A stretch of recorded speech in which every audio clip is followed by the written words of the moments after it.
नमस्कार, मैं हूं प्रशांत द्विवेदी। 7 के संवाद कार्यक्रम में आपका स्वागत है। हम आपको बताएं कि आज से हमने संवाद कार्यक्रम की फिर से शुरुआत कर दी है। लगातार 350 एपिसोड हमने आपको कोरोना काल में दिखाए थे। बहुत सारे डॉक्टर से बातचीत की थी। आज हमारे साथ में रायबरेली के वरिष्ठ होम्योपैथिक चिकित्सक डॉक्टर राजू सिंह सीधे लाइव जुड़ गए, जिनसे हम खास बातचीत करेंगे। डॉक्टर साहब, बहुत बहुत स्वागत है आपका हमारे खास कार्यक्रम संवाद में। Sir, thank you sir. Doctor साहब, जिस तरह से महामारी ने फिर से अपने कदम आगे बढ़ाए हैं, और इससे पहले भी आप हमारे स्टूडियो में आए थे, सीधे संवाद आपने किया था, बहुत सारी जानकारियां दी थी, लोगों ने बहुत उसको सराहा था। आज हम फिर उसी जगह पे खड़े हैं जहां से चले थे। क्या कहेंगे आज के इस दशा के बारे में, जो इस तरह की समस्याएं सामने आ रही, कोरोना वायरस जैसी बीमारी फिर से आक्रामक हो गई है? एक्चुअली आक्रामक इसलिए हो गई क्योंकि पहले भी ये डिस्कस हुआ था कि कोरोना वायरस जो है जी म्यूटाजेनिक है। पिछला जो स्टैंड था वो अलग था, इस बार का स्टैंड अलग है। जी। हमारी जो भी स्ट्रेटजी थी पिछले को लेकर चल रही है। नए स्टैंड से निपटने के लिए हमें सबसे पहले तो अपनी इम्यून सिस्टम को फिट करना होगा, जी। जिस पर शुरू से ही काम नहीं किया गया, ना किया जा रहा है। नहीं तो सर, मुझे ये बताइए कि जिस तरह से लगातार अब इस समय मरीज जो बढ़ रहे हैं, आपने बताया कि अभी दूसरे तरह का कोरोना वायरस आ गया है, तो क्या आम जनमानस में मतलब लोग क्या सावधानियां बरतें जिससे इस तरह की समस्या सामने ना आ सके? आम जनमानस से ज्यादा सरकार को सोचना पड़ेगा कि जो उनकी स्ट्रेटजी है, आइदर इट इज राइट और रॉन्ग। सबसे पहले तो इस समय जो कोरोना का इन्फेक्शन है, तो मुझे लगता है एटमॉस्फेरिक लेवल पर, क्योंकि जहां तक अभी भी फोकस कर रहे हैं कि मास्क पहने, भीड़ भाड़ ना करें। उससे ज्यादा जरूरी ये है कि हम लोगों की इम्यूनिटी पर ध्यान दें और उनके हाइजीन पर ध्यान दें, जो ज्यादा आवश्यक है। जब एटमॉस्फेरिक है, अब आप खुद सोचिए कि 100 नैनोमीटर से छोटा एक वायरस है, 300 नैनोमीटर के मास्क से हम उसे कैसे प्रिवेंट कर सकते हैं? तो जो नीति निर्धारक तत्व हैं, उनको इस बात पर सोचना चाहिए कि उनकी स्ट्रेटजी इस बार क्या होनी चाहिए। न्यूजीलैंड से हम सबक नहीं ले रहे हैं। अमेरिका और अन्य जगहों को अपना रहे हैं तो डेथ ज्यादा होगी। लेकिन सर, एक बात मुझे समझाइए आप कि जिस तरह से ये बीमारी बढ़ रही, जाहिर सी बात है, पहले 1 साल पहले की अगर बात करें, यही समय चल रहा था जब संपूर्ण लॉकडाउन था, तब भी लोग बहुत परेशान थे उस समय पे। और अभी अचानक इस तरह से तेजी आ गई है कि आप देखिए कि बीमारी आगे बढ़ रही है और बहुत सारी मौतें भी हो रही हैं। हालांकि जिला प्रशासन और उत्तर प्रदेश सरकार के मुख्यमंत्री लगातार लोगों को गाइडलाइन के बारे में बता रहे हैं, लोगों को बता रहे हैं कि किस तरह से आप अपने घरों में रहिए, सुरक्षित रहिए। और एक तरह से देखा जाए तो सरकार प्रयास भी कर रही है। एक किसी नए वायरस से लड़ने में बहुत सारी चीज़ों का नहीं पता होता है हमको, लेकिन फिर भी हम लोगों ने कई सारे प्रयास किए। आप जैसे बड़े डॉक्टर हैं जिन्होंने कहीं ना कहीं लोगों को कुछ ना कुछ राहत पहुँचाई है। तो आज जो स्थितियाँ हैं और जो पहले की स्थितियाँ थी, अभी कितना आप इसको मतलब कितना मान रहे हैं कि ये कितना डेंजर है इस समय, किस तरह से डेंजर जोन में है? इस समय जो माहौल है और इस समय जो इन्फेक्शन प्रेवलेंट कर रहा है, उसमें जो भी वायरल फीवर हो रहा है 2 या 3 दिन के अंदर लंग्स को इन्वॉल्व कर रहा है। अब जब वायरल डिजीज है तो उसमें एक डॉक्टर की हैसियत से हम कहना चाहेंगे कि एंटीबायोटिक्स का इस्तेमाल डॉक्टर्स को भी कम करना चाहिए और मरीज को भी कम करना चाहिए। एंटीवायरल आप दे सकते हैं, रेमडेसिविर आप नाम सुन ही रहे हैं, शॉर्टेज है उसकी। उसका भी इफेक्ट मैं समझता हूँ पिछले स्टैंड पर अच्छा देखा गया था। अगर उससे कोई प्रिस्क्राइब करता तब तो चलता है, लेकिन ये जो मेरे अनुसार तो ये जितनी भी अन्य एंटीबायोटिक्स यूज की जा रही हैं वो मरीज के लिए और कम्बरसम हो रही है, उनकी सफरिंग्स को बढ़ा रही है। उस पर ध्यान देने की आवश्यकता। सर, आप एक होम्योपैथिक चिकित्सक हैं और वरिष्ठ होम्योपैथिक चिकित्सक हैं। आपने अपनी फील्ड में बहुत सारे काम किए, हम लोग को खुद पता है, स्वयं मेरा एक अनुभव है आपके साथ में। तो मैं जानना चाहता हूं कि इस तरह से जो बीमारी फैल रही है, अगर पहले से बचाव कर लिया जाए, कुछ आप सजेस्ट कर सकते हैं? हमारे करीब 1 लाख से ऊपर दर्शक आपको देख रहे हैं, इस समय लाइव हैं आप, तो उनके लिए क्या कहेंगे आप? हमारे अनुसार इस समय जो फीवर है और वायरल फीवर है जी, कोशिश की जाए, एक तो एंटीबायोटिक्स का इस्तेमाल कम से कम किया जाए जी। दूसरी चीज कोशिश करिए कि ज्यादा से ज्यादा होम्योपैथिक या आयुर्वेदिक या कोई नेचुरल सिस्टम से उसे हील किया जाए। एलोपैथिक फिजिशियन से मेरी एक अपील होगी कि वो अगर एंटीवायरल अगर उनके पास बेहतर मुहैया है देन उसका इस्तेमाल करें, नहीं तो कोशिश करें कि मरीज की इम्यूनिटी पर ज्यादा ध्यान दें, उनकी सफरिंग्स कम हो। प्रॉब्लम क्या है, जो प्रोफाइलेक्टिक ड्रग्स हैं उन पर भी लोग काम नहीं कर रहे हैं। जैसे हमने पिछली बार भी आपके स्टूडियो में कहा था जी कि हमारे यहाँ जलसीमियम, कैम्फर, आर्सेनिक, इस तरह की दवाएं बहुत अच्छा काम कर रही हैं। जिनके यहाँ कोविड पॉजिटिव लोग हुए हैं उनके अन्य अटेंडेंट्स को खिलाकर हमने देखा है कि उसका रिजल्ट अच्छा आया है। उस पर भी ध्यान देने की जरूरत है, समाज को भी, डॉक्टर्स को भी और सरकार को। अच्छा, आपका एक दावा मैंने सुना है कि आपने कहा है कि कोरोना वायरस जैसी एक जो भयानक बीमारी है उसको होम्योपैथिक की अगर मदद ली जाए तो इतनी समस्याओं का सामना न करना पड़े। काफ़ी सारे लोग मैंने उसको अभी आप वायरल कर रहे हैं, मुझे बताइए उसके बारे में ज़रा कुछ। मैंने अभी आपसे कहा ना कि अगर वायरल डिजीज है तो जी एलोपैथिक ड्रग्स ना ली जाए। जी। होम्योपैथिक या आयुर्वेदिक के बारे में नहीं बता सकता, लेकिन होम्योपैथी का बहुत अच्छा रिजल्ट है। हम्म हम लोग लगातार देख रहे हैं, पिछले 15-20 दिनों से तो हम लोग लगातार देख रहे हैं कोविड पेशेंट जो पॉजिटिव है उनको भी।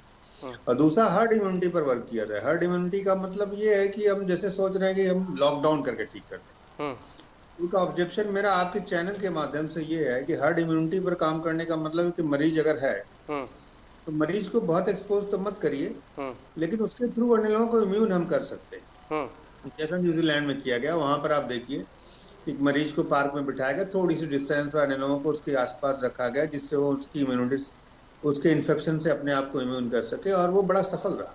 हम्म हमारे यहाँ मुझे लगता है इस पर ध्यान ही नहीं दिया जा रहा है। लॉकडाउन से हम कब तक किसी को लॉक करके रखेंगे? हम्म और जानते हैं उससे हम लोग जो देख रहे हैं, मरीज मेंटली भी ज्यादा बीमार हो रहे हैं, उनमें भय बहुत पनप रहा है। हम्म कोविड से डरने की अपेक्षा मुझे लगता है उस पर और मजबूत होकर लड़ने की आवश्यकता है, न कि डरने की। हम्म। सर तो जी बताइए बताइए, आप बताइए जी। हाँ, और जहां तक दावे की बात करता हूँ, मेरे अनुसार तो अगर होम्योपैथिक ड्रग्स शुरू से ले रहे हैं आप, जी आपको इन्फेक्शन हुआ, आपको लगता है जुकाम है, बुखार है, कुछ गले में खराश है, आंखों में जलन है, होम्योपैथिक लीजिए। मुझे तो नहीं लगता कोई डेथ होगी। यदि डॉक्टर एकदम आंखें बंद किए है तब तो बात अलग है, लेकिन एक अच्छा होम्योपैथ हम्म। अगर है तो मैं नहीं समझता कि इंसान मर सकता है। मर वही लोग रहे हैं जिनका मैनेजमेंट प्रॉपर, चलिए डॉक्टर या साहब जी। और डिजीज के सफरर है, कोई और कॉम्प्लिकेशंस। हम्म। अच्छा डॉक्टर साहब देखिए, S7 न्यूज़ चैनल भी लगातार हमने आपको बताया कि 350 एपिसोड हम लोगों ने दिखाया था। कोरोना वायरस जब बीमारी फैली हुई थी तो हमने लोगों को जागरूक करने की कोशिश की। साधारण भाषा में बहुत सारी टेक्निकल जो जो चीज़ें होती हैं वो आम जनमानस नहीं समझ पाता है। तो मुझे सबसे पहले बताइए कि जैसे किसी को बुखार आता है तो वो कौन सी दवा का इस्तेमाल करे कि जिससे वो ठीक हो सके। सबसे पहले तो बुखार से ना डरे। जी 102 डिग्री बुखार तक कोशिश करें कि बुखार की दवा ना ले, मतलब एंटीपायरेटिक एलोपैथिक। हम्म क्यों? उसकी वजह यह है कि बुखार आपका डिफेंस सिस्टम है। कोई भी इन्फेक्शन के अगेंस्ट आपकी बॉडी का डिफेंस है, हम्म वो बुखार के रूप में आपके सामने है। हम्म तो हम अगर उस इम्यून सिस्टम को रोक रहे हैं और उसको रोक करके कोई अन्य दवा खा रहे हैं और जो उसकी मोस्ट मिनिमम ड्रग नहीं है जो उस इन्फेक्शन को किल कर सके, तो हम कैसे ठीक हों? जी पता, बुखार से डरने की अपेक्षा पहले तो 102 डिग्री तक कोई एंटीपायरेटिक मत लीजिए। हम्म लीजिए तो होम्योपैथिक लीजिए। होम्योपैथिक में भी बुखार उतारने की बहुत अच्छी अच्छी दवाएं, जैसे वेरिटम विरिड है, हम्म यूकेलिप्टस है, बेलाडोना है, ब्राइनिया है, जो इस समय बहुत अच्छा काम कर रही है। आजकल हम देख रहे हैं 103 से 107 डिग्री तक फीवर जा रहा है। मेरे पास से 107.9 तक का पेशेंट आया। हम्म सोचिए, उसके बावजूद भी वो उस फीवर से ओवरकम हो रहा है।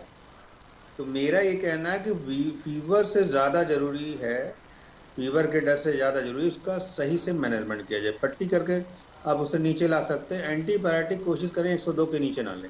जी। अच्छा ठीक है। अब जैसे लोगों को गले की खराश है या जुकाम भी हो रहा है तो बहुत सारे लोग डर रहे हैं इस समय। देखिए जाहिर सी बात है कि जागरूक करने की आवश्यकता है। हो सकता है किसी को ना दिक्कत हो तब भी वो परेशान हो जाता है कि नहीं मुझे ऐसा तो नहीं है, ऐसा तो नहीं। तो अगर उसको जुकाम हो जाता है, गले में खराश है, तब क्या करें डॉक्टर साहब? वो हमारे अनुसार होम्योपैथिक ले।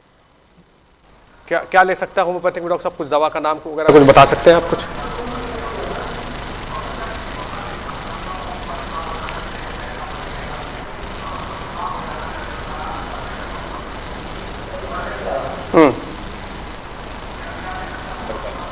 कोशिश करें होम्योपैथिक मेडिसिन से, ना कॉम्प्लिकेशन होगा, ना कोई इंजेक्शन होगा। प्रॉब्लम क्या है, इस समय एंटीबायोटिक लेने से कंजेशन बढ़ रहा है। आप देखिए जिन्होंने एंटीबायोटिक्स लिया है, आप डेटा मंगा लीजिए, मेरी बात पर मत जाइए जी एक्चुअली है, या तो हॉस्पिटल में है या तो एलोपैथिक ड्रग्स खा रहे हैं। तो इस पर ध्यान देने की आवश्यकता है। खुद एलोपैथिक फिजिशियंस को भी ध्यान देने की। अच्छा सर, आम भाषा में भी अगर कहा जाए तो कहते हैं इम्यून सिस्टम बढ़ाने के लिए बहुत सारे फल अपने पास में अवेलेबल हैं, बहुत सारी सब्जियां मौजूद हैं। तो ये बताइए कि आजकल एक भ्रांति और फैली लोगों में कि यार फल और सब्जी खाने से पहले उसको लगता है कि कहीं ऐसा तो नहीं इसमें कोई प्रॉब्लम है, कोई वायरस की दिक्कत है, तो उसको क्या करना चाहिए उससे बचाव के लिए सर आपके हिसाब से?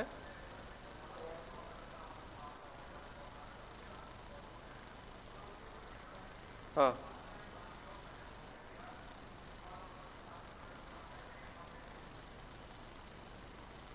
जी। हम्म।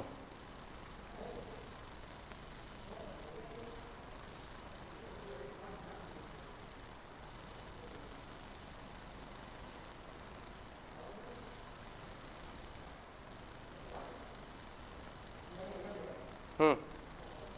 मत छोड़िए। जैसे सबसे बड़ी दिक्कत है आजकल के बुखार में, खाना मत छोड़िए। हम्म। इस बुखार का एक सिम्टम ये भी है कि आपका स्वाद चला जाता है, मुंह का हम्म। स्मेल नहीं आती, मुंह का टेस्ट बदल जाता है, खाना पानी दोनों अच्छा नहीं लगता। जी। लेकिन खाना मत छोड़िए। कुछ लोगों में वॉमिट की शिकायत आ रही है। हम्म। वॉमिट होने दीजिए, but food should not be hmm. Stopped. हम्म।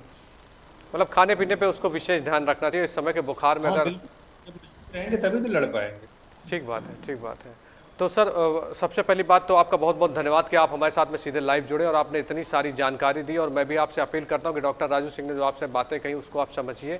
और जो ये कोरोना वायरस जैसी महामारी चल रही है इससे बचाव के लिए आपको सोचना है और समझ के रहना है। और जो भी उत्तर प्रदेश सरकार और जो भारत सरकार की गाइडलाइंस हैं आपको उनको जरूर फॉलो करना है। 7 न्यूज़ चैनल आपको समय समय पर अवेयर करता रहेगा। डॉक्टर राजू सिंह आपका बहुत बहुत धन्यवाद, आप हमारे साथ में सीधे लाइव जुड़े। Thank you sir. तो ये थे डॉक्टर राजू सिंह, होम्योपैथिक के वरिष्ठ चिकित्सक हमारे साथ में सीधे लाइव जुड़े थे। हम आपको बताएं कि डॉक्टर राजू सिंह के द्वारा कई बड़े कीर्तिमान किए गए, बहुत सारे बीमारियों को ठीक किया गया और आज राजू सिंह हमारे साथ में सीधे लाइव जुड़े थे। हम भी आपसे अपील करते हैं कि भीड़ भाड़ वाले इलाकों में कम जाइए, मास्क लगाइए, अपना ध्यान रखिए, क्योंकि अगर आप सुरक्षित रहेंगे तो आपका परिवार सुरक्षित रहेगा।